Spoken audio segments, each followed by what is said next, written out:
దేవుని నామమున అందరికీ వందనములు. వర్తమానంలోనికి వెళ్ళక మునుపు మత్తయి సువార్త 3వ అధ్యాయము 7వ వచనంలో చివరి భాగం చదువుకుందాం. మారు మనసుకు తగిన ఫలము ఫలించుడి. అలాగే 10వ వచనం కూడా చదువుకుందాం. మత్తయి సువార్త 3వ అధ్యాయము 10వ వచనం. ఇప్పుడే గొడ్డలి చెట్ల వేరున ఉంచబడి ఉన్నది గనుక మంచి ఫలము ఫలింపని ప్రతి చెట్టును నరకబడి అగ్నిలో వేయబడును. మరి ఒక భాగం చదువుకుందాం. లూకా సువార్త 13వ అధ్యాయము 6 నుంచి 9 వరకు కలిసి చదువుకుందాం. మరియు ఆయన వారితో ఉపమానం చెప్పెను. ఒక మనుషుని ద్రాక్ష తోటలో అంజూరపు చెట్టు ఒకటి నాటబడి ఉండెను. అతడు దాని పండ్లు వెదక వచ్చినప్పుడు ఏమీ దొరకలేదు గనుక అతడు, ఇదిగో 3 ఏండ్ల నుండి నేను ఈ అంజూరపు చెట్టున పండ్లు వెదకవచ్చున్నాను, కానీ ఏమీ దొరకలేదు. దీనిని నరికివేయము, దీని వలన ఈ భూమి ఎలా వ్యర్థమైపోవాలని ద్రాక్ష తోట మాలితో చెప్పెను. అయితే వాడు, అయ్యా, నేను దాని చుట్టూ త్రవ్వి ఎరువు వేయి మట్టుకు ఈ సంవత్సరము కూడా ఉండనిమ్ము, అది ఫలించినా సరి, లేని ఎడల నరికించి వేయమని అతనితో చెప్పెను. మనం చదువుకున్న లేఖన భాగంలో మత్తయి సువార్త 3వ అధ్యాయంలో, అలాగే లూకా సువార్త 13వ అధ్యాయంలో మనం చదువుకున్న దాంట్లో మనకి కనిపించిన భాగం ఏంటంటే ఫలము అని చూస్తున్నాం అన్నమాట. ఈ యొక్క 3వ అధ్యాయము 7వ వచనంలోను 10వ వచనంలోను, అలాగే లూకా సువార్త 13వ అధ్యాయం 6 నుంచి 9 వచనాల్లో కూడా ఇక్కడ మనకి కనిపించే ముఖ్య భాగం ఏంటంటే ఫలము. ఇవాళ మన అంశం కూడా అదేనమాట. మనకి జనరల్గా తెలుసు మన యొక్క గోల్ ఏంటంటే, ఎందుకు మనం దేవుణ్ణి ఎంతగా ఆరాధిస్తున్నాం అంటే, ఎందుకు దేవుడు మనకి రక్షణ ఇచ్చారు అని అంటే, ఆయన యొక్క రాజ్య నివాసులుగా చేయడానికి, ఆయన రాజ్యంలోనికి వెళ్ళడమే మన గోల్గా మనం జీవిస్తున్నాం. అది నెరవేరాలి అంటే దానికి ప్రాముఖ్యంగా మనకు కావాల్సింది ఏంటి అంటే, మనలో అటువంటి ఫలం ఉంటేనే మనం దేవుని రాజ్యంలోనికి వెళ్ళగలం, లేకపోతే దేవుని రాజ్యాన్ని స్వతంత్రించుకోగలమని ఇక్కడ మనకి లేఖన భాగాలు మనకి తెలియపరుస్తున్నాయి అన్నమాట. మనం చదువుకున్నాం, ఇది మనకు అందరికీ తెలిసిన భాగమే. మత్తయి సువార్త 3వ అధ్యాయంలో ఇక్కడ ఎవరి గురించి ఉందంటే, ప్రాముఖ్యంగా బాప్తిస్మం ఇచ్చి యోహాను గారి గురించి ఉంది. యోహాను గారి పరిచర్య ప్రారంభం ఈ యొక్క మత్తయి సువార్త 3వ అధ్యాయంలో మనకి వ్రాయబడి ఉన్నదన్నమాట. ఇక్కడ బాప్తిస్మం ఇచ్చి యోహాను గారు చెప్పే ఇక్కడ వాక్యం ఏంటి అంటే, మొదటి వచనంలో మనం చూస్తే, ఆ దినముల యందు బాప్తిస్మం ఇచ్చి యోహాను వచ్చి పరలోక రాజ్యము సమీపించి ఉన్నది, మారు మనసు పొందుడని యోదయ అరణ్యంలో ప్రకటించుండెను. ఇక్కడ యోహాను గారు చెప్పే వర్తమానం ఏంటంటే, దేవుని రాజ్యం సమీపంగా ఉన్నది కనుక ఏం చేయమంటున్నారంటే మారు మనసు పొందమంటున్నారనమాట. ఇది ఎప్పుడు ప్రకటించబడిన వర్తమానం అంటే, ఇది క్రీస్తు శకం 26లోనే చెప్పబడింది. అంటే దేవుని రాకడ గురించి 26వ శకం నుంచే. ఇదంతా 3వ అధ్యాయంలో ఏముంటుందంటే, దేవుని యొక్క రాకడ, అలాగే ఆయన రాకడలో ఎత్తబడని వారి పరిస్థితి, విడువబడిన వారి పరిస్థితి ఏ విధంగా ఉంటుంది ఇక్కడ మత్తయి సువార్త 3వ అధ్యాయంలో ఉంటుందన్నమాట. భక్తి, నిజమైన భక్తి చేసిన వారికి ఏ విధంగా ఉంటుంది, భక్తి లేకుండా భక్తి నటించిన వారి స్థితి ఏ విధంగా ఉంటుందో ఈ మత్తయి సువార్త 3వ అధ్యాయంలో ఇక్కడ మనకి అంతా వ్రాయబడి ఉన్నది. మనకి ఏం చెప్తున్నారు అంటే, పరలోక రాజ్యంలోనికి మనకి ప్రవేశం కావాలి అంటే మనం మారు మనసు పొందాలి అని ఇక్కడ భక్తుడు మనకి తెలియపరుస్తున్నారు. మనం అసలు క్రైస్తవ జీవితంలో మారు మనసు అనేదే ప్రామాణికంగా, అలాగే అంటే బేసిక్ అదే అన్నమాట. అంటే మారు మనసు ఏంటి అంటే, మన జీవితం మార్చబడాలి అని ప్రభువారు కోరుకుంటున్నారు. ఎందుకు ఇది అంత నెసెసిటీనా అంటే, అంత అవసరమా అంటే అవసరమే. మారు మనసు ఉంటేనే తప్ప మనం పరలోక రాజ్యంలోనికి ప్రవేశించము అని దేవుడు మనకి స్పష్టంగా తెలియపరుస్తున్నారు. మనం ప్రతి ఆదివారం వచ్చి ఆరాధిస్తున్నాం, ఆరాధించాలి. నిజమైన ఆరాధన అంటే, మన ఆరాధన ఆయన దృష్టికి అంగీకారంగా ఉండాలంటే ముందుగా మనకి మారు మనసు కావాలన్నమాట. మారు మనసు లేకుండా మనం వచ్చి చేసే ఆరాధన దేవుడు అంగీకరించడు. అదే మనకి రోమీలకు రాసిన పత్రిక 12వ అధ్యాయం మనం చూస్తే, రోమీలకు రాసిన పత్రిక 12వ అధ్యాయము మొదటి 2 వచనాల్లో ఉన్నది. Page number 142. రోమీలకు రాసిన పత్రిక 12వ అధ్యాయము మొదటి 2 వచనాలు. కాబట్టి సహోదరులారా, పరిశుద్ధమును దేవునికి అనుకూలమునైన సజీవ యాగముగా మీ శరీరములను ఆయనకు సమర్పించుకొనుడని దేవుని వాత్సల్యమును బట్టి మిమ్మల్ని బతిమాలుకొనుచున్నాను. ఇట్టి సేవ మీకు యుక్తమైనది. మీరు లోక మర్యాదను అనుసరింపక ఉత్తమమును అనుకూలమును సంపూర్ణమునై ఉన్న దేవుని చిత్తం ఏదో పరీక్షించి తెలుసుకున్నట్లు మీ మనస్సు మారి నూతన మగుట వలన రూపాంతరం పొందుడి. మనం చదువుకున్న లేఖన భాగాల్లో ఏం చెప్తున్నారంటే ఇట్టి సేవ మీకు యుక్తమైనది అంటున్నారు.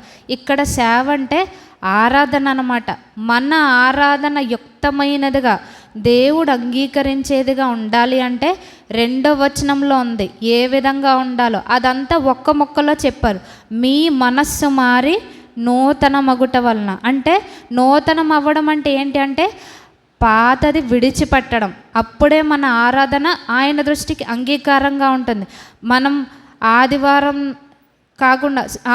ఇక్కడి నుంచి వెళ్ళాక మనం ఏ విధంగా జీవిస్తున్నాం అదే ప్రాచీన పాపస్థితిలో మనం కంటిన్యూ అవుతూ ఆదివారం వచ్చి చేసే ఆరాధన దేవుడు అంగీకరించడు అని ఇక్కడ ప్రభువారు తెలియపరుస్తున్నారు. ఎప్పుడైతే మన మనసు మార్చుకుంటామో, మన జీవితం మార్చుకొని మనం ఏ విధంగా ఆయనకు అనుకూలంగా జీవిస్తామో అప్పుడు చేసిన ఆరాధన మాత్రమే దేవుడు అంగీకరించేవారుగా ఉంటారు. అదే ఇక్కడ తెలియపరుస్తున్నారనమాట.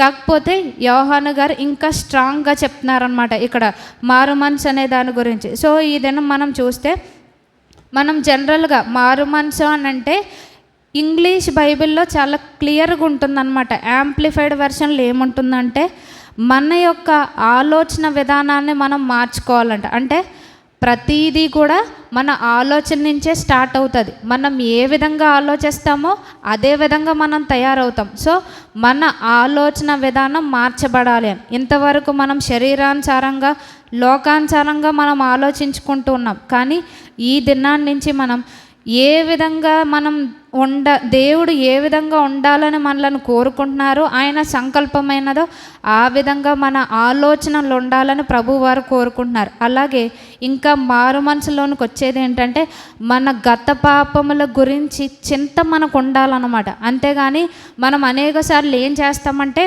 మనం పాపములు చేసి దాన్ని మనం కప్పిపుచ్చుకోవడం కానీ లేకపోతే ఫలానా పరిస్థితి నాకు ఆ విధంగా వచ్చింది కాబట్టి నేను ఇలా చేయాల్సి వచ్చింది అని దాన్ని మనం ఏం చేస్తామంటే జస్టిఫై చేసుకుంటుంటాం. కానీ మన పాపాల గురించి గతించిన పాపముల విషయం మనకి చింత ఉండాలి, పశ్చాత్తాపం ఉండాలని ప్రభువారు కోరుకుంటున్నారు. పశ్చాత్తాపం మాత్రమే కాదు, దానితో పాటు నిజమైన మార్పు. ఏదైతే గత జీవితంలో మనం చేశామో, దేవునికి ఆయాసం కలిగించామో అవన్నీ విడిచిపెట్టి ఆయనకు సంతోషాన్ని ఇచ్చే విధంగా మనం జీవించాలి అని ప్రభువారు కోరుకుంటున్నారు. అదన్నమాట మారు మనసు అంటే. ఇది కూడా ఎఫెసీయులకు రాసిన పత్రిక 4వ అధ్యాయంలో మనం చూస్తే మనం ప్రతి నిత్యము కూడా ఇవన్నీ మనం చదువుకునే లేఖన భాగాలే. ఎఫెసీయులకు రాసిన పత్రిక 4వ అధ్యాయము 22వ వచనం చూస్తే, కావున మునుపటి ప్రవర్తన విషయంలోనైతే మోసకరమైన దురాశల వల్ల చెడిపో మీ ప్రాచీన స్వభావమును వదులుకొని. ఇక్కడ స్పష్టంగా తెలియపరుస్తున్నారు మన ప్రాచీన స్వభావంలో ఏమేమి ఉన్నాయంటున్నారంటే మోసం ఉందంట, దురాశలు ఉన్నాయంట, చెడుతనం ఉందంటున్నారు. ఇదంతా కూడా మన ప్రాచీన స్వభావములో ఇది భాగం. దీన్ని మనం ఏం చేయాలంటున్నారంటే దీన్ని విడిచిపెట్టాలి అని ఇక్కడ మనకి ప్రభువారు తెలియపరుస్తున్నారు. సో ఇది నిజమైన మారు మనసు అంటే ఏంటంటే ఏదైతే మన పాత జీవితంతో కనెక్ట్ అయ్యి ఉన్నదో దాన్ని అంతటిని కూడా మనం విడిచిపెట్టాలన్నమాట. మన ఆలోచనలు, మన క్రియలు, మన పనులు ప్రతిదీ కూడా ఏదైతే పాపానికి కనెక్ట్ అయి ఉంటుందో దాన్ని అంతటిని కూడా మనం విడిచిపెట్టాలి అని ప్రభువారు తెలియపరుస్తున్నారు. విడిచిపెట్టి మనం ఏం చేయాలి అంటున్నారంటే మనం ఇందాక చెప్పుకున్నాం, మన అపరాధములు ఒప్పుకోవాలి, విడిచిపెట్టాలి. విడిచిపెట్టడం మాత్రమే కాదు, దేవునికి అనుకూలంగా ఆయన చిత్తానుసారంగా జీవించాలి అని.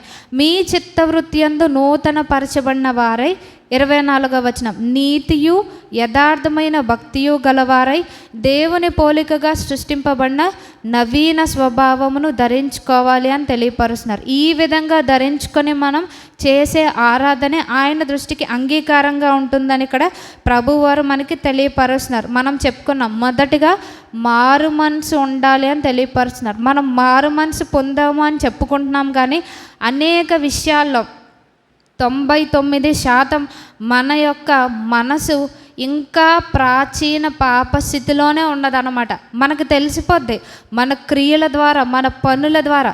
మనం దుష్టునితో మనం ఏకీభవిస్తున్నామంటే ఇంకా ప్రాచీన స్థితిలోనే మనం ఉన్నట్టు. మనం కీడు చేస్తున్నామంటే ఇంకా ప్రాచీన స్థితిలోనే ఉన్నట్టు. దేవునికి ఆయాసం కలిగించేది చేస్తున్నామంటే ఇంకా ప్రాచీన స్థితి ఉన్నట్టు. మనం మారు మనసు పొందామని చెప్పుకొని మనలను మనం అది మోసపుచ్చుకోవడం తప్ప మరేమీ కాదని ప్రభువారు తెలియపరుస్తున్నారు. నిజమైన మారు మనసు మనకి ఈ దినం ఉండాలని ప్రభువారు కోరుకుంటున్నారు. సో మనం ఇందాక చదువుకున్నాం మన లేఖన భాగంలో ఈ దినం మనం అంశం ఫలము గురించి అని. అందుకని ఇక్కడ మనం చదువుకున్న లేఖన భాగంలో మారు మనసుకు తగిన ఫలము ఫలించుడి అని అంటున్నారు. అంటే మారు మనసు పొందడం మాత్రమే కాదు, మనం ఏం చేయాలంటే దానికి తగిన విధంగా ప్రవర్తించాలంట. ఏ విధంగా మారు మనసుకు తగిన ఫలము అని అంటే మనకి జనరల్గా తెలుసు, మనం ఏదైనా ఒక విత్తనం వేసినప్పుడు విత్తనాన్ని బట్టే మనకి ఫలం వస్తుందన్నమాట. అంటే దేనితో మన మనసులు మనం నింపుకుంటూ ఉంటామో మన నుంచి వచ్చే ఫలాలు అదే రీతిగా ఉంటాయి. మనం దుష్టత్వాన్ని విత్తితే మనం దుష్టులుగానే ఉంటాం. మన నుంచి వచ్చే ఫలం ఏంటంటే దుష్టత్వమే.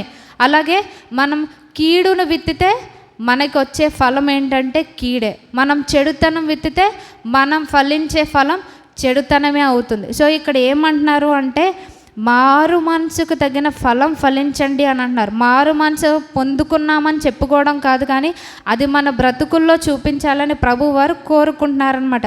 సో మనం ఫలం ఫలించాలి అంటే ముందుగా మనం సరైన విత్తనాన్ని మన హృదయంలో మనం విత్తుకోవాల్సిన వారమై ఉన్నామన్నమాట.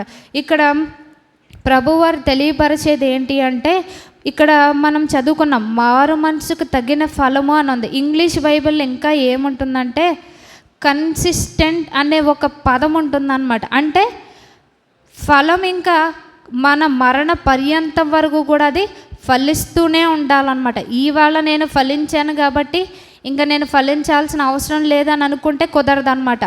ప్రతి నిత్యము మన మరణ పర్యంతం వరకు, లేకపోతే దేవుని రాకడ పర్యంతం వరకు కూడా మనము ఫలం ఫలించాల్సి ఉంది అని ఇక్కడ మనకి దేవుని లేఖన భాగాలు తెలియపరుస్తున్నాయి అన్నమాట. సో మనం చెప్పుకున్నాం ఫలాలు కూడా మనకి 2 రకాలుగా ఉంటాయి.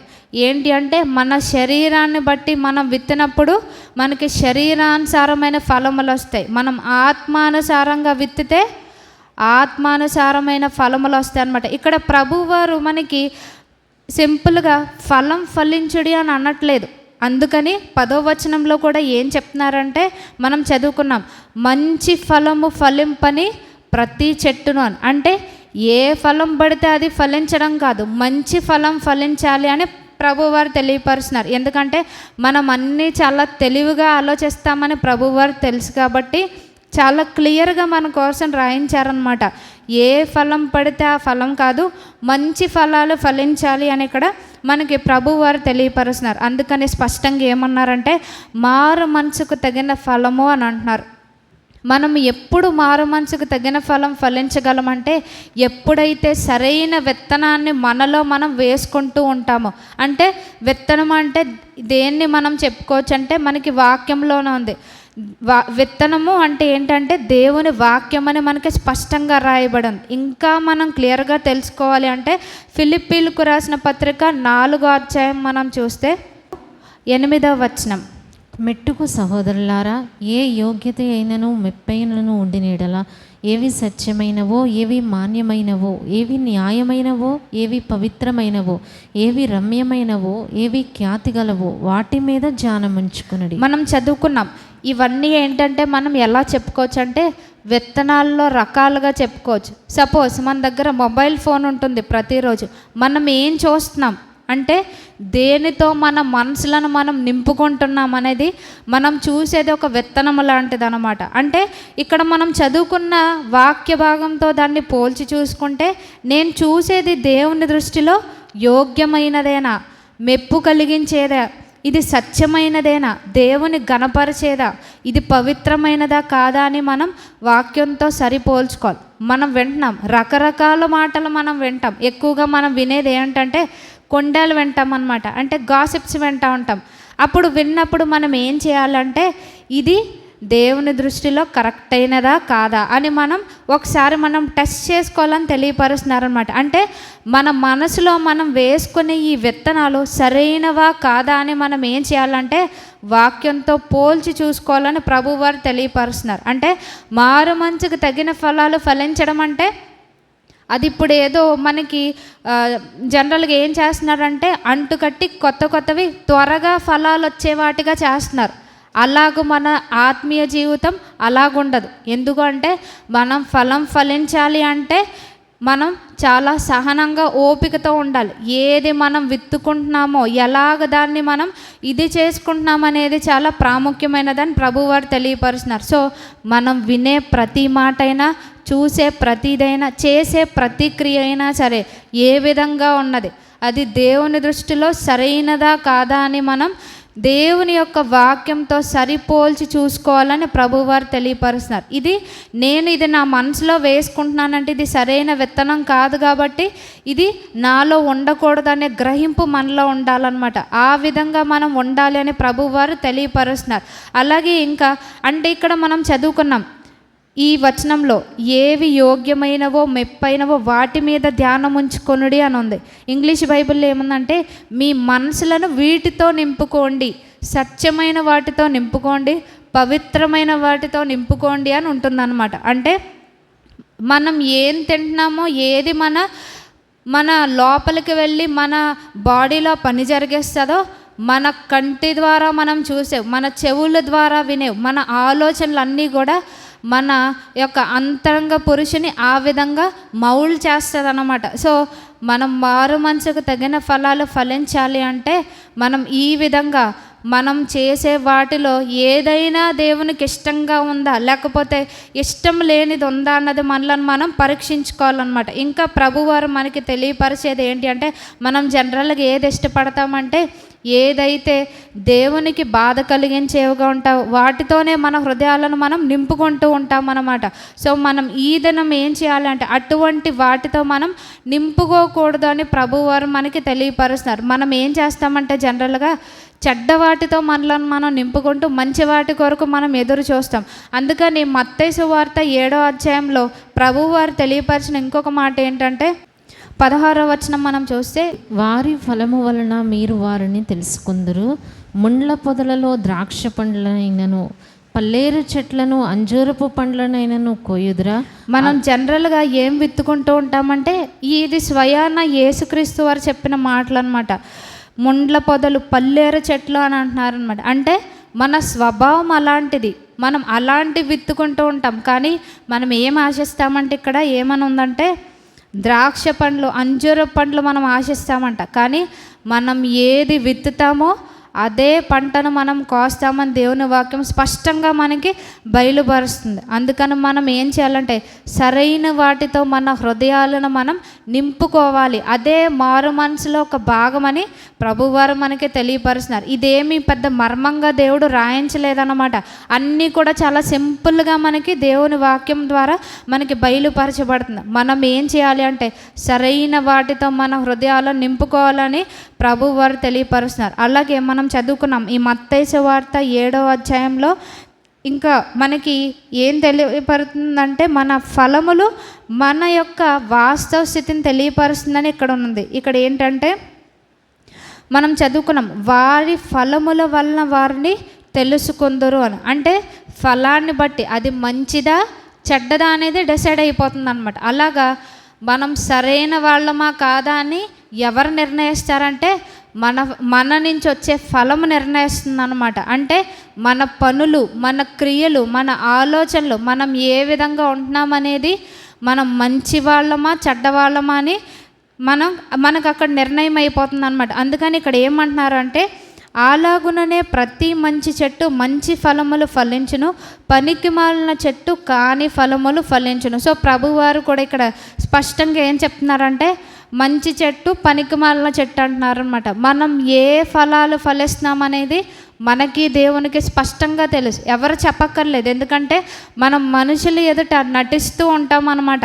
మనం చాలా భక్తి, దేవుని వల్ల భయం ఉన్నట్టు మనం నటిస్తాం, కానీ మన ఫలాలు ఏంటో, మనం ఏం ఫలిస్తున్నాం అనేది మనకి దేవునికి స్పష్టంగా తెలుసు. అందుకని దేవుడు ఈ దినం మనకి హెచ్చరించేది ఏంటంటే, మన ఫలాలు సరైనవో కాదో మనకి తెలుసు కాబట్టి ఈ దినం సరి చేసుకునే అవకాశాన్ని దేవుడు మనకి అనుగ్రహించారనమాట. అంటే మనం సరైన మన జీవితంలో మనం విత్తుకోవట్లేదు కాబట్టి సరైన ఫలాలు మనకు రావట్లేదు. సో ఇదే అనుకూలమైన సమయం, మనం వేసే విత్తనాలు ఈ దినం మనం మార్చుకోవాలి అని ప్రభువారు మనకి తెలియపరుస్తున్నారనమాట. ఏ విషయాలతో మన హృదయాలను మనం నింపుకుంటున్నామో జాగ్రత్త కలిగి ఉండాలని ఈ దినం ప్రభువారు మనకి హెచ్చరిస్తున్నారు. మనం చెప్పుకున్నాం, కన్సిస్టెంట్ అనే పదం ఉంది ఇంగ్లీష్ బైబిల్లో. అంటే ఇంకా ఎప్పుడూ కూడా నిరంతరాయంగా అలాగా ఫలిస్తూ ఉండాలన్నమాట. మనకి తెలుసు ఎప్పుడు చెట్లు అలాగా చక్కగా ఫలిస్తూ ఉంటాయంటే దానికి మంచి ఫేవరబుల్ కండిషన్స్ ఉన్నప్పుడు. అంటే ఇప్పుడు మనం చూస్తున్నాం, మామిడి జనరల్గా మనకి ఎప్పుడు వస్తుందంటే వేసవి కాలంలో, దానికి ఆ యొక్క వాతావరణం అనుకూలంగా ఉంటుందన్నమాట. కానీ మన ఆత్మీయ జీవితాలకు వచ్చేసరికి అలా ఉండకూడదు అని అంటున్నారు. అంటే అనుకూలంగా లేదు కాబట్టి నేను చెడ్డ ఫలం ఫలించాను ప్రభు అంటే ప్రభువారు దాన్ని ఒప్పుకోరు అన్నమాట. ఏ పరిస్థితి అయినా, ఏ వాతావరణం అయినా సరే, మన చుట్టూ ఎలాంటి మనుషులున్నా, మనం ఏ మాటలు విన్నా మంచి ఫలాలు ఫలించవలసిందే అని ప్రభువారు తెలియపరుస్తున్నారనమాట. మనం చేసే సాకులు ప్రభువారు వినరన్నమాట. ఆయన ఏం చేస్తారు అంటే, మనం చదువుకున్నాం, గొడ్డలి చెట్ల వేరున ఉంచబడింది అని. ఇంకా మనం ఇచ్చే ఎక్స్క్యూజ్ కొరకు, జవాబు కొరకు ప్రభువారు ఎదురు చూడరు. ఫలాన్ని బట్టి ఆయన చూస్తారు. మంచి ఫలం ఫలిస్తే దాన్ని ఉండనేస్తారు, లేకపోతే నరికి అగ్నిలో పారవేస్తాను అని ప్రభువారి దినం మనకి హెచ్చరిస్తున్నారనమాట. మనం జనరల్గా ఏం చేస్తామంటే పరిస్థితులను బట్టి మనం ఫలించాలా లేదా అనేది మనం డిసైడ్ అవుతూ ఉంటామన్నమాట. అందుకని మనం ఏం చేయాలి అంటే, మన పరిస్థితులు బాగా లేనప్పుడు కూడా మనం మంచి ఫలాలు, మారు మనసుకు తగిన ఫలాలు ఫలించాలి అంటే మన పరిస్థితులు అన్నీ బాగున్నప్పుడే మనం మంచి విత్తనాలు విత్తుకోవాలన్నమాట. అందుకని ఇర్మియా గ్రంథంలో ఏముంటుందంటే 17వ అధ్యాయము 8వ వచనం, వాడు జలముల యొద్ద నాటబడిన చెట్టు వలె ఉండును, అది కాలువల ఓరను దాని వేళ్ళు తన్నును, బెట్ట కలిగినను దానికి భయపడదు, దాని ఆకు పచ్చగా నుండును, వర్షము లేని సంవత్సరమున చింతనందదు, కాపు మానదు. ఇక్కడ మనకి ఈ లేఖన భాగాలు ఏం తెలియపరుస్తున్నాయి అంటే, అన్ని పరిస్థితులు మనకి బాగున్నప్పుడే, మనం సరైన విధానంలో మనం నడుచుకున్నప్పుడు, మన పరిస్థితులు బాగా లేనప్పుడు కూడా ఏమవుతుందంటే, ఇక్కడ ఏమనుంది, వెట్ట కలిగినను దానికి భయపడదు, దాని ఆకు పచ్చగా నుండును, వర్షము లేని సంవత్సరమున చింతనొందదు, కాపు మానదు అంట. అంటే లోకల్లో ఏం చెప్తారు అంటే, జనరల్గా వాళ్ళు వాడే టర్మ్ ఏంటంటే, కాళ్ళు చేతులు బాగా ఆడినప్పుడు అంటారు. అంటే మనం కూడా ఏం చేయాలంటే, మన పరిస్థితులు, మనకి ఆరోగ్యం అన్నీ చక్కగా ఉన్నప్పుడు ఏం చేయాలంటే, అప్పుడే మనం దేవుని పాదాలు పట్టుకుంటే, అప్పుడే మనం మారు మనసుకు తగిన ఫలాలు ఫలిస్తే, మన చుట్టూ పరిస్థితులు బాగా లేనప్పుడు కూడా మనం మారు మనసుకు తగిన ఫలాలు ఫలించగలము అని ప్రభువారు తెలియపరుస్తున్నారనమాట. మనం ఏం చేస్తామంటే, పరిస్థితులు బాగా లేనప్పుడు దేవుని కాళ్ళు పట్టుకుంటాం, అది మనకి పని చేయదనమాట. ప్రతిసారి కూడా ఆ ఫార్ములా వర్కౌట్ అవుతుందని దేవుడు తెలియపరుస్తున్నారు. ఏం చేయాలంటే, ప్రతి నిత్యము కూడా మారు మనసుకు తగిన ఫలాలు మనం ఫలించాలి అంటే ముందుగానే మనలో ఆ విత్తనం ఉండాలని తెలియపరుస్తున్నారు. మనకు తెలుసు, శిష్యులు ఫస్ట్లో దేవుని గురించి సాక్ష్యం ఇవ్వడానికి చాలా భయపడ్డారు. యేసుక్రీస్తు వారిని సిలువ వేయడానికి తీసుకెళ్తున్నప్పుడు వాళ్ళు గెత్సెమనే తోటలో అందరూ యేసుక్రీస్తు వారిని వదిలి పారిపోయారనమాట. కానీ ఎప్పుడైతే వాళ్ళు తర్వాత కూడా ప్రభువును హత్తుకొని ఉన్నారో, వాళ్ళ పరిస్థితులు బాగున్నప్పుడు, ఎప్పుడైతే వాళ్ళు దేవుని కొరకు వాళ్ళ ప్రాణాలు అర్పించాల్సిన సమయం వచ్చిందో, నిలవబడాల్సి వచ్చిన సమయం వచ్చిందో, వాళ్ళు నిలవబడగలిగారనమాట. అంటే వాళ్ళ ఫలం అప్పుడు కూడా అలాగనే మారు మనసుకు తగిన విధంగా ఉందన్నమాట. పరిస్థితిని బట్టి అది మారలేదు. డబ్బులు ఉన్నప్పుడు ఒకేలాగా ఉన్నారు, డబ్బులు లేనప్పుడు దేవుని విషయంలో ఒకేలాగా ఉన్నారు. మనుషులు అనుకూలంగా ఉన్నప్పుడు ఒకేలాగా ఉన్నారు, అనుకూలంగా లేనప్పుడు ఒకేలాగా ఉన్నారనమాట. అంటే మనం మారు మనసు పొందామని చెప్పుకుంటున్న మనలో ఫలం ఆ విధంగా ఏ పరిస్థితి అయినా సరే స్థిరంగా కంటిన్యూస్గా అలాగ ఉండాలి అని ప్రభువారు మనకి తెలియపరుస్తున్నారనమాట. సో పరిస్థితులను బట్టి మనం ఫలించేవారిగా ఉండకూడదని ప్రభువారు మనకి తెలియపరుస్తున్నారు. ఇంకా మనకి ప్రభువారు తెలియపరిచేది ఏంటి అంటే, మనం చెప్పుకున్నాం ఏ ఫలం పడితే అది ఫలించకూడదు, మంచి ఫలాలు ఫలించాలి అని ప్రభువారు మనకి తెలియపరుస్తున్నారు. ఒకవేళ మనం తప్పిపోయి ఉంటే మనం తప్పిపోయామా లేదా అనేది మనకి దేవునికి తెలుసు. ఈ దినం మనలను మనం మోసపరుచుకోకుండా నేను బాగానే ఉన్నాను, నేను ప్రార్థన చేసుకుంటున్నాను, వాక్యం చదువుకుంటున్నాను, ప్రార్థన చేసుకున్నంత మాత్రాన, వాక్యం చదివినంత మాత్రాన మనం ఫలం ఫలించలేం. ఎప్పుడైతే అది నిజంగా మన జీవితంలో మనం దాన్ని అభ్యాసనం చేసుకుంటూ ఉంటామో అప్పుడే మనం ఫలం ఫలించగలమని. మనం ఒకవేళ పడిపోయి ఉంటే, తప్పిపోయి ఉంటే ఈ దినాన దేవుడు మనకిచ్చాడు. అందుకని దేవుడు మనకిచ్చిన వాగ్దానం ఏంటంటే, ఆయన మనలను అంటుకట్టడానికి శక్తి కలిగిన వాడంట. అంటే మనలో పాపస్థితి ఉన్నది, మనంతటా మనం మంచి ఫలాలు మనం ఫలించలేం. కానీ ఎప్పుడైతే మనం ఆయనలో అంటుకట్టబడతామో మనం మంచి ఫలాలు ఫలించగలం. సో మనం పడిపోయి ఉంటే ఈ వారం అంతా మనం ఏం చేయాలంటే నిజాయితీగా ప్రభు సన్నిధిలో మనం ఒప్పుకోవాలని దేవుడు తెలియపరుస్తున్నారు. మనం ఒప్పుకున్నప్పుడు ఆయన మనలను అంటుకడతారనమాట. అంటుకట్టినప్పుడు మనం మంచి ఫలాలు ఫలించేవారుగా ఉంటాం. ఏదైతే ప్రభు వారు కోరుకుంటున్నారో మారు మనసుకు తగిన ఫలాలు, ఆత్మ ఫలాలు దేవుడు అనేకమైన వాటి గురించి మనకి తెలియపరిచారు. సో మనం ఆయనలో అంటుకట్టబడాలి అని. అంటే రేపు నేను అంటుకట్టబడతాను, ఈ వారంలో చూద్దాంలే అంటే కుదరదన్నమాట. రేపు అనేది మనకి వాగ్దానం చేయబడలేదు. అందుకని దేవుని వాక్యం ఏం సెలవిస్తుందంటే, నేడు అను సమయం ఉండగానే నేడే రక్షణ దినం అని అంటున్నారనమాట. సో ఏ విషయాల్లో మనం మంచి ఫలం ఫలించట్లేదు, ఈ దినం దాన్ని సరి చేసుకోవాలని ప్రభువారు మనకి తెలియపరుస్తున్నారనమాట. ఒకవేళ మనం ఫలాలు ఫలించకపోతే మన పరిస్థితి ఏంటి అనేది మనం మొదటి భాగంలో చదువుకున్నాం. ఇదే మత్తయి సువార్త 3వ అధ్యాయము 10వ వచనంలో, ఇప్పుడే గొడ్డలి చెట్ల వేరున ఉంచబడి ఉన్నది గనుక అని అంటున్నారనమాట. అంటే గొడ్డలు ఎక్కడ కాసుకొని ఉందంటే చెట్ల వేరున కాసుకొని ఉన్నది అని అంటున్నారు. అంటే ఏ క్షణానైనా కూడా ప్రభువారు నరికేయొచ్చు అని ప్రభువారు తెలియపరుస్తున్నారు. ఈ గొడ్డలి దేన్ని చూపిస్తుందంటే దేవుని యొక్క ఉగ్రతను, తీర్పు దినాన్ని చూపిస్తుంది అనమాట. అంటే ఉగ్రత దినం వచ్చాక మనల్ని మనం సరి చేసుకుంటాము. మనకి ఇంకొక అవకాశం రావాలి అంటే అవకాశాలు మనకి దేవుడు ఇవ్వడు. ఎందుకంటే ఎవరికి ఎన్ని అవకాశాలు ఇవ్వాలో సమృద్ధి అయిన అవకాశాలు దేవుడు ఇచ్చారు. మనం చెప్పుకుంటూనే ఉన్నాం, అవకాశాలు అనేవి పరిమితము. మన ఫోన్స్లో వేసుకునే రీఛార్జ్ ప్యాక్స్ లాగా అన్లిమిటెడ్ కాదు. ఆయన ఇచ్చే కృప దానికి కూడా కొంత పరిమితి ఉన్నది. ఆయన ఇచ్చే క్షమాపణకి పరిమితి ఉన్నది. ఆయన చూపించే ప్రేమకి పరిమితి ఉన్నది. ఆ యొక్క టైం పీరియడ్లోనే మనం ఏం చేయాలంటే కృప మనకి దొరికిన సమయంలోనే మనలను మనం మార్చుకోవాలన్నమాట. అందుకని ఏశావు గురించి ఏమన్నారంటే, ఏశావు కన్నీళ్లతో వెతికాడంట ఆ టైం అయిపోయాక, కానీ మారు మనసు పొందని అవకాశము దొరకలేదు. మనకు కూడా దేవుడు ఈ దినాన మనల్ని ఎందుకు బ్రతికించాడంటే మనం చేసే ప్రార్థనలు వేటిని బట్టి కూడా కాదు, కేవలం ఇంకా మనలో లోటుపాట్లు ఎన్నో ఉన్నాయి, మనం చేయవలసినవి ఎన్నో ఉన్నాయి. వాటిని మనం సరి చేసుకోవడానికి దేవుడు ఈ దినాన మనలను సజీవుల లెక్కలో ఉంచారనమాట. అందుకని ఏశావు వలె మనం కూడా టైం దాటిపోయే వరకు వెయిట్ చేయకూడదని ప్రభువు వారు తెలియపరుస్తున్నారనమాట.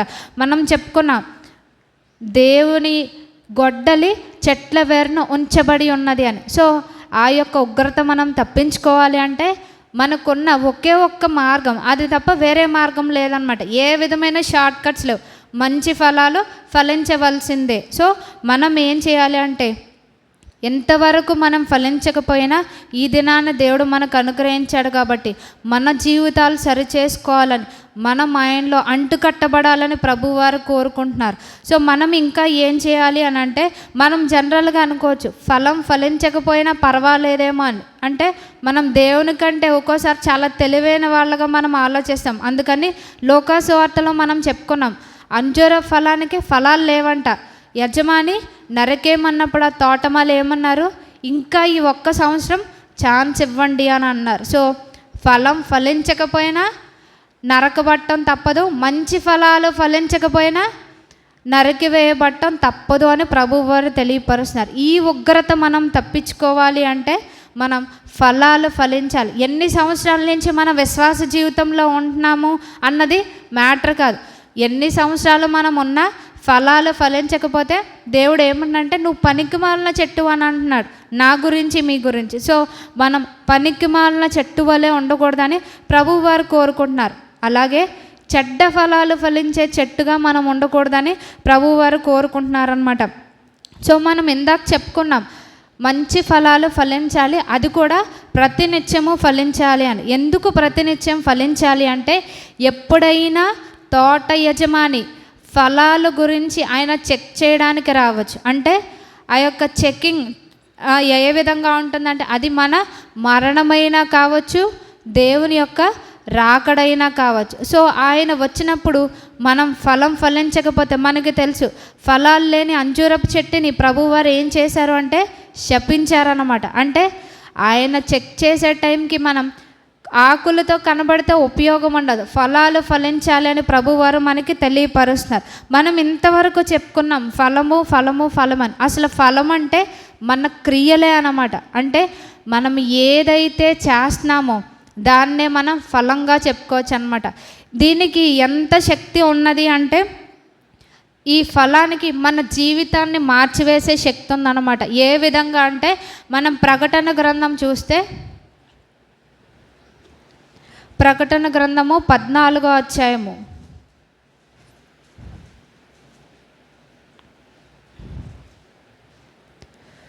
ప్రకటన గ్రంథము 14వ అధ్యాయము పేజ్ నెంబర్ 236 చివరి భాగం. 14వ అధ్యాయము 13వ వచనంలో చివరి భాగం. వారి క్రియలు వారి వెంట పోవునని ఆత్మ చెప్పుచున్నాడు. అంటే మన మరణం పర్యంతం, మన మరణం అయిన తర్వాత మన వెనకాల వచ్చేవి ఏంటి అంటే, మనం సంపాదించిన ఆస్తిపాస్తులు కానీ, మన కుటుంబస్తులు కానీ, మన బంధువులు కానీ ఏవి కూడా మన వెంట రావంట. కానీ మన వెంట ఖచ్చితంగా వచ్చేది ఏంటంటే, మన ఫలము మనలను వెంబడిస్తుంది. ఏమంటున్నారంటే, వారి క్రియలు వారి వెంట పోవునని ఆత్మ చెప్పుచున్నాడు. అంటే మన యొక్క డెస్టినీని మార్చే పవర్ ఈ ఫలానికి ఉందన్నమాట. అంటే మనం నిత్యత్వాన్ని ఎక్కడ గడపాలి, దేవుని సన్నిధిలో గడపాలా, లేకపోతే ఆ యొక్క అగ్ని గంధకాల్లో గడపాలా అనేది ఏది నిర్ణయిస్తుందంటే మన ఫలమే నిర్ణయిస్తుంది అన్నమాట. అందుకని మనకి ప్రభువారు తెలియపరిచేది ఏంటంటే, మంచి ఫలాలు ఫలించండి అని ప్రభువారు మనకి తెలియపరుస్తున్నారు. ఈ ఫలం అంటే కేవలం మన మరణ పర్యంతం, మన మరణం తర్వాత మన నిత్యత్వాన్ని డిసైడ్ చేస్తుంది అనుకున్నాం. అలాగే ఇంకా దీనికి ఇంకా పవర్ ఉన్నదన్నమాట. అంటే ఇక్కడ మన జీవితాల్లో ప్రభావం చూపిస్తుంది, అలాగే మన కుటుంబస్తుల మీద కూడా ప్రభావం చూపిస్తుంది. అందుకని నిర్గమాకాండం 20వ అధ్యాయం 3వ వచనంలో ఏం చెప్పారంటే, తండ్రుల దోషాన్ని కుమారుల మీదకి రప్పిస్తారంట. ఎన్ని తరాల వరకు అంటే 4 తరాల వరకు. అంటే ఇప్పుడు చూస్తున్నాం, ఇక్కడ మామిడి చెట్టు ఉంది, మా డాడీ వేసింది, ఆయన ఫలాన్ని అనుభవించారు, ఆయన దేవుడిచ్చిన సమయాన్ని ముగించుకొని దేవుని పిలుపుని అందుకొని ఆయన వెళ్ళిపోయాడు. ఇప్పటికీ మేము దాన్ని అనుభవిస్తున్నాం. అలాగే మన జీవితంలో మనం ఏదైతే విత్తుతామో, నేను ఏదైతే విత్తుతానో నా కుటుంబం దాన్ని అనుభవిస్తుంది అనమాట. నేను మాత్రమే కాదు, నేను విత్తిన దాంట్లో ఫలంలో భాగం నా కుటుంబానికి కూడా ఉంటుందన్నమాట. వాళ్ళు నేను విత్తిన దాంట్లో వాళ్ళకి పాలు పంపులు లేకపోయినా, అది మంచి అయితే వాళ్ళకి దేవుడు దాన్ని ఆశీర్వాదకరంగా మారుస్తాడు. నేను కీడు విత్తితే నా కుటుంబం కీడునే పొందుకుంటుందన్నమాట. మనం జనరల్గా ఈ బాహ్యంగా చూసే చెట్లు అనుకోండి, నరికేస్తాం, ఫలం అనుభవించమని అనుకుంటాం. కానీ మన ఆత్మీయ జీవితంలో అటువంటిది ఏది ఉండదన్నమాట. మనకి తెలిసిన మంచి ఉదాహరణ ఎవరంటే ఆకాన్ అన్నమాట. జనరల్గా ఆకాన్ ఏం చేశాడంటే ఒక బంగారు కమ్మి షేనారు పై వస్త్రం తీసుకున్నాడు. అది తన ఇంట్లో వాళ్ళకి తెలియదు, తనొక్కడ చేసిన పనే. కానీ ఎవరు అంతా దాన్ని అనుభవించారంటే తన కుటుంబం అంతా కూడా తను ఏదైతే విత్తాడో ఆ ఫలాన్ని తన కుటుంబం అంతా కూడా అనుభవించిన వారుగా ఉన్నారు. సో మనం కూడా ఏంటంటే నేను పలానా వాళ్ళ విషయంలో ఈ విధంగా ఉంటున్నాను, నాకు నా కుటుంబానికి ఏం పర్వాలేదనుకుంటే మనల్ని మనం మోసపుచ్చుకున్నట్టు అవుతుందని దేవుడు తెలియపరుస్తున్నారు. మనం ఏది విత్తుతామో అది ఇక్కడ మన జీవితంలో మనం అనుభవిస్తాం, మన కుటుంబం కూడా అనుభవించేదిగా ఉంటుంది. సో మనం ఇచ్చే ఫలం మన కుటుంబానికి ఆశీర్వాదాన్ని తెచ్చేదిగా ఉంటుందా, శాపాన్ని ఉగ్రతను తెచ్చేదిగా ఉంటుందా మనం ఆలోచించుకోవాలన్నమాట. అంటే మనం ఏది విత్తుతున్నామో మన తర్వాత మన కుటుంబం దాన్ని ఎదుర్కోవాల్సి ఉంటుంది. సో అది ఎదుర్కోవాల్సిన టైంలో ఆశీర్వాదం ఎదుర్కొంటారా, శాపాన్ని ఎదుర్కొంటారా అనేది ప్రతి ఒక్కరికి కూడా ఈ దినం దేవుడు ఒక హెచ్చరికనిస్తున్నారనమాట. సో మనం ఈ దినం మనలను మనం సరి చేసుకోవాలని తెలియపరుస్తున్నారు. మనకందరికీ తెలుసు న్యూటన్స్ థర్డ్ లా అని చదువుకుంటాం. ఏంటంటే for every action there is an equal and opposite reaction అని. అంటే చర్యకు ప్రతి చర్య ఉంటుందని. అది ప్రభువారి దగ్గర వర్తిస్తుందా అంటే ఖచ్చితంగా వర్తిస్తుంది. ఏ విధంగా మనం చెప్పుకోవచ్చు అంటే ఏవి కూడా ఇక్కడ మన స్వంత మాటలు అనేవి మనకు ఉండవు. ఏదైతే దేవుడు మనకి ఇచ్చారో ఆ లేఖన భాగాల నుంచే మనం అన్నీ చూసుకుంటాం. రోమీలకు రాసిన పత్రిక 2వ అధ్యాయము 6వ వచనం అందరం కలిసి చదువుకుందాం. రోమీలకు రాసిన పత్రిక 2వ అధ్యాయము 6వ వచనం. ఆయన ప్రతి వానికి వాని క్రియల చొప్పున ప్రతిఫలం ఇచ్చును. ఇదే అన్నమాట. ఇది న్యూటన్స్ థర్డ్ లా అని చెప్పుకుంటాం. ఇది ప్రభువారి లా అన్నమాట. అంటే మనం ఏం చేస్తున్నామో దానికి ఇన్ రివర్స్లో మనకు వస్తుంది అనమాట. మనము గోడకి బంతినేసి కొడితే తిరిగి అది ఏ డైరెక్షన్లో ఎలా వస్తుందో మనం ఏదైతే విత్తుతామో అదే మన మీదకి వస్తుంది అనమాట. జనరల్గా మనం ఏమనుకుంటామంటే విత్తేసాము, ఎదుటి వాళ్ళ విషయంలో మనం అలా చేసాం ఇలా చేసాం అనుకుంటాం. కానీ ఒక విత్తనం విత్తిన తర్వాత అది మొలకెత్తడానికి ఫలం ఫలించడానికి టైం పడుతుంది అనమాట. అంటే ఈ టైం గ్యాప్ అంతా ఎందుకంటే అంటే ఇంత టైం గ్యాప్ అయితే తప్ప రాదు అని కాదు, ప్రభువారు మనకిచ్చే అవకాశం అనమాట. ఇది మొలకెత్తి మన మీదకి మన కుటుంబాల మీదకి రాకముందే ఆ విత్తనాన్ని మనం పశ్చాత్తాపంతో మారు మనసుతో మనం దాన్ని పెళ్ళగించుకోవాలి. ప్రభువారి దగ్గర క్షమాపణ అడిగి దాన్ని సరి చేసుకోవాలని అంత టైం గ్యాప్ దేవుడు ఇస్తారనమాట. మనం ఏమనుకుంటామంటే ఆ టైం గ్యాప్ చూసుకొని మనం చేసినవి అన్నీ చెల్లుబాటు అవుతున్నాయి అని అనుకుంటాం. కానీ ఫలం వచ్చే టైంకి ఎవ్వరూ తప్పించుకోలేరు అని ప్రభువారు తెలియపరుస్తున్నారు. అందుకని ఇక్కడ ఏమన్నారంటే ఆయన ప్రతి వానికి వాని క్రియల చొప్పున ప్రతిఫలం ఇచ్చును. కేవలం మనం ఈ లోకంలో జీవించినప్పుడు మాత్రమే కాదు, అంటే మన మరణ పర్యంతం ఖచ్చితంగా ఉంటుంది మనకి. అది దేవుడిచ్చే రివార్డా, గిఫ్టా లేకపోతే పనిష్మెంటా అనేది మన చేతుల్లోనే ఉంటుందన్నమాట. సో మనం సరైనది విత్తాలి, మారు మనసు కలిగి ఉండాలని ప్రభువారు మనకి తెలియపరుస్తున్నారనమాట.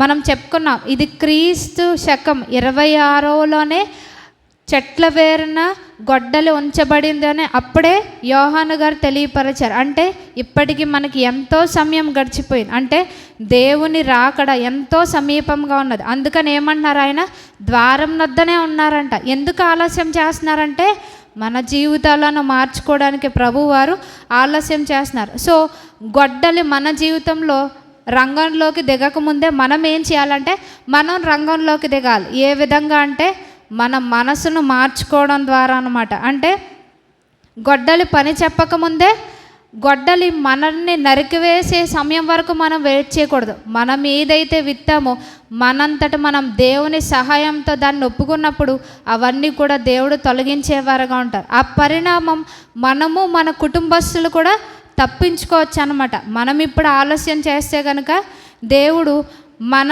విషయంలో ఏం చేయాలో ఆయన చేస్తానని ఇక్కడ ప్రభువారు తెలియపరుస్తున్నారు.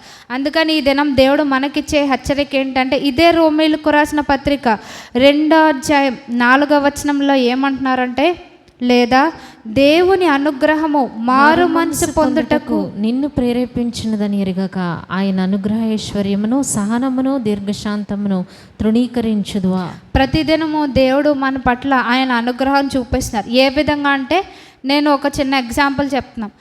నేను బాప్తీసం తీసుకొని ఈ దినంతో 11 సంవత్సరాలు పూర్తయింది. అంటే 11 సంవత్సరాల నుంచి కూడా దేవుడు నాలో ఫలం ఉన్నదా లేదా, పనికిమాలిన ఫలం నేను ఫలిస్తున్నానా, మంచి ఫలం ఫలిస్తున్నానా, మారు మనసుకు తగిన ఫలం ఫలిస్తున్నానా, ఆత్మ ఫలములు ఫలిస్తున్నానా లేదా అనేది దేవునికి నాకు తెలుసు.